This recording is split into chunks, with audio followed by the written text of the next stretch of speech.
Ja tu gribi izbaudīt dzīvi, tev ir jābūt gatavam gaidīt uz Dievu. Es atceros, kad mūsu kalpošana neauga tik ātri, kā es to gribēju. Un es joprojām darīju visas sīkās lietiņas, bet sirdī man bija liels redzējums. Es biju Kalifornijā, vienu pēcpusdienu gulēju gultā, un pirms tam pie mums bija pienācis kāds vīrs, kaut kāds aģents. Viņš teica, ja tu parakstīsi ar mani līgumu, es būšu tavs aģents, es tev visur sarunāšu uzstāšanos un blā, blā, blā, un drīz vien tu būsi pazīstam visā pasaulē. Oi, cik ļoti es to gribēju. Bet tur guļot, man sirdī jau atkal bija tik stipra pārliecība, ka Dievs man saka, gaidi uz mani.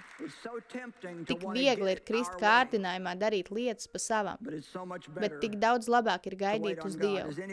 Vai kāds šeit kaut ko saņem no tā, ko es saku?